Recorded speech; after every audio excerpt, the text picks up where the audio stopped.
मैं महाकारुणिक बुद्ध को अपनी श्रद्धा सुमन अर्पित करती हूँ। बोधिसत्व विश्वप्रदन परम पूज्य महामानव संविधान के निर्माता कार्यों के मुक्तिदाता ऐसे महामानव को कोटि कोटि नमन करती हूँ। श्रद्धेय शांति स्वरूप सर, उनको कोटि कोटि नमन करती हूँ। और मंच पर आसीन भंते जी, पूजनीय भंते जी को मेरा नमो बुद्धाय वंदन। और जितने भी अतिथि आए हैं सभी को मेरा गर्व से नमो बुद्धाय जय भीम। जोर से बोल दीजिए एक बार, नमो बुद्धाय जय भीम, जय भीम, जय भीम। अच्छा लग रहा है। और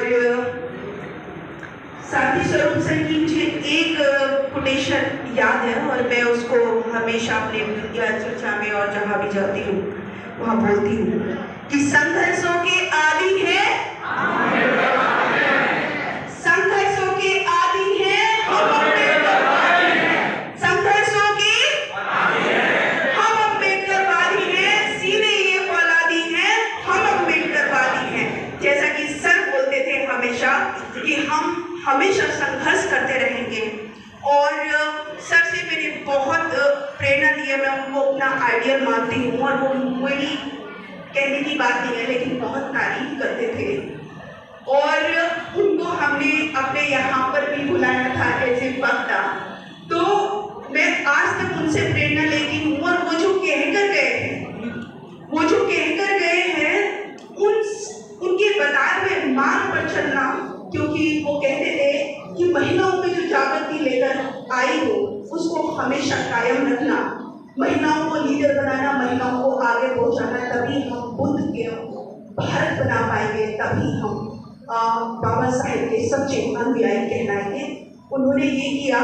और आप सब लोग जानते हैं, जैसे कि मेरे पूर्व वक्ता सभी उनका बखान, उनकी जो संघर्ष था उसको बता चुके हैं। क्योंकि उन्होंने ही सांस्कृतिक रूप में, क्योंकि वो जानते थे कि हिंदू धर्म जो है वो सबसे ज़्यादा सांस्कृतिक प्रोग्राम करता है जिससे कि वो महिलाओं और बच्चों को की तरह अट्रैक्ट करता है। इसीलिए उन्होंने भी एक मुहिम चलाई और सांस्कृतिक प्रोग्राम को स्टार्ट किया, युवाओं को मौका देना स्टार्ट किया। तो ऐसे महामानव, क्योंकि एक बात मुझे याद आ गई बाबा साहेब की, जब उन्होंने लंदन में लिखा था, एक लाइन लिखी हुई थी कि महापुरुष जिंदा होते हैं और हमेशा जिंदा ही रहते हैं। लेकिन बाबा साहेब ने वो लाइन मिटाई और उन्होंने कहा, क्योंकि लाइन जो लिखी थी वो यही लिखी थी कि महापुरुष जिंदा रहते हैं और उनकी विचारधारा हमेशा जिंदा रहती है। लेकिन उन्होंने मिटाकर ये साबित किया, बहुत हड़कंप मच गया जब उन्होंने मिटाई। तो सबने पूछा, उनको बुलाया गया, सब लोग आए, उनसे पूछा कि आपने ये लाइन क्यों मिटा दी? तो उन्होंने कहा कि महापुरुष वो मर जाते हैं जिनकी विचारधारा मर जाती है। तो ऐसे ही जिनकी विचारधारा को लेकर चल रहे हैं, जितने भी तमाम हमारे महापुरुष हैं, उन तमाम महापुरुषों की विचारधारा को जिंदा करने का जो काम किया था वो बाबा साहेब डॉक्टर अम्बेडकर जी ने किया था। उन्होंने सबको जिंदा किया। बुद्ध को, तथागत बुद्ध को तो उन्होंने किया ही, रविदास जी को किया, कबीर साहब को किया, साहू जी महाराज को किया, जितने भी तमाम महापुरुष थे उन सबको जिंदा बाबा साहेब ने किया। उनकी विचारधारा को जन तक पहुंचाया। और अब हम लोग और श्रद्धेय शांति स्वरूप सर न केवल भारत में बल्कि विदेशों तक भी बाबा साहेब की विचारधारा को लेकर गए। तो ऐसे महामानव को मैं कोटि कोटि नमन करती हूँ। और क्योंकि ये महीना बहुत खास है, ये महीना बहुत खास है, और वो भी शांति स्वरूप सर भी यही बताते हुए चले गए कि जितने भी ये इनके देवी देवता हैं, जितने भी ये विचारधारा को फॉलो करते हैं, वो सिर्फ हमारे बुद्ध धर्म का चुराया हुआ साहित्य। और उन्होंने साहित्य के माध्यम से भी और ये साबित किया कि जितनी भी इनके देवता हैं वो जातक कथाओं से लिए गए हैं।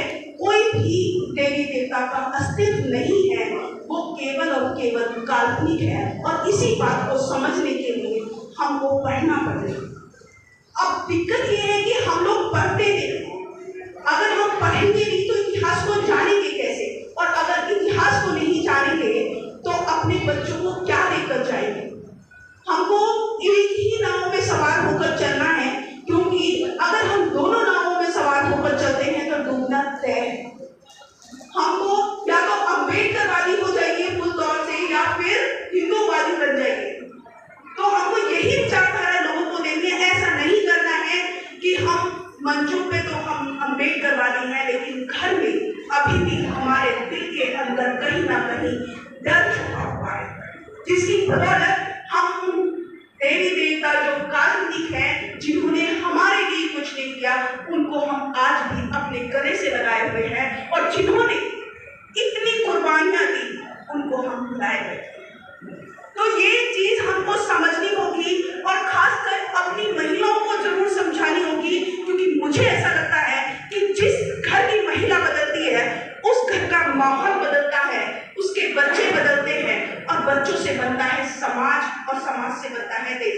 यदि हमको अपना भारत प्रभुत्व में बनाना है तो हमको अपनी घर से शुरुआत करनी होगी, अपने घर की महिलाओं से शुरुआत करनी होगी, और ऐसी सभाओं में हमको लेकर आना होगा उनको, तभी उनमें संस्कार डेवलप होंगे। और यही काम उन्होंने किया, शांति स्वरूप सर, और ऐसे बहुत सारे लाखों लाखों लोग जो है ये काम कर रहे हैं कि हमको महापुरुषों की विचारधारा को फॉलो करना है।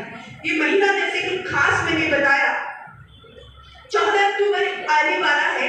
14 अक्टूबर 1956 में बाबा साहेब ने हमको बुद्ध धर्म दिया। बुद्ध धर्म के साथ साथ उन्होंने हमको 22 प्रतिज्ञाएं दी, और बुद्ध का धर्म कोई ऐसा धर्म नहीं है। बुद्ध का धर्म सर्वश्रेष्ठ धर्म है, और ये 1998 में जब बाबा साहेब की शिक्षा को एडमिशन को 100 साल हो गए थे, तो पूरे दुनिया के धर्मों का एक सर्वे हुआ, और सर्वे में 6 दिन तक बहस चली, और एक प्रस्ताव पारित हुआ जिसमें यह साबित हुआ कि बुद्ध के धर्म से श्रेष्ठ और कोई धर्म नहीं। दूसरा, बुद्ध एक बात कहते हैं कि बुद्ध कहते हैं कि आखिरी जो उपदेश था वो भी यही था कि बुद्ध कहते हैं कि जो इंसान जगा हुआ है, जो इंसान अपनी बुद्धि को इस्तेमाल करता है, जो इंसान अपनी बुद्धि को इस्तेमाल करता है, वो होता है बुद्धम शरणं गच्छामि। और जो जगा हुआ इंसान उसी पथ पर चलता है, उसको कहते हैं धम्मं शरणं गच्छामि। और जो अपनी नॉलेज को एकाग्र करके केंद्रित करता है, उसको कहते हैं संघं शरणं गच्छामि। तो हमको बुद्ध की आखिरी शिक्षा, पहली शिक्षा, महापुरुषों की जितनी शिक्षा है, वो अपने दिल के अंदर उतारना है, क्योंकि ऐसी पढ़ाई लिखाई से कोई फायदा नहीं कि आप अपने माइंड को आजाद न कर पाओ। बाबा साहेब कहते हैं, उस टाइम पे बाबा साहेब कहते हैं कि निकाल लाया हूं मैं पिंजरे से बाहर इनको, लेकिन अभी दिमाग में से पिंजरा निकालना बाकी है। तो दिमाग में जो मानसिक गुलामी है, उसको दूर करना होगा, तभी हम अपने सम्मान से जी पाएंगे, अपने बच्चों को गर्व होगा उसी तरह से। नहीं तो चाहे IAS बन जाइए, डॉक्टर बन जाइए, PCS बन जाइए, यदि आप में महापुरुषों की विचारधारा नहीं, यदि आपने अपने बच्चों को महापुरुषों की विचारधारा से नहीं तराशा, तो जीवन ऐसे ही तमाशा बनता रहेगा, ऐसे ही लोग हमारा शोषण करते रहेंगे, ऐसे ही हमारे अधिकारों का हनन करते रहेंगे। तो हमको यही बात ध्यान में रखनी है, क्योंकि समय कम है, वक्ता बहुत ज्यादा है, इसलिए मैं अपनी वाणी को विराम करती हूँ और बाबा साहेब के बारे में 4 लाइन बोलती हूँ कि जय भीम से बड़ा कोई मान नहीं, जो जय भीम का ना हुआ वो इंसान नहीं।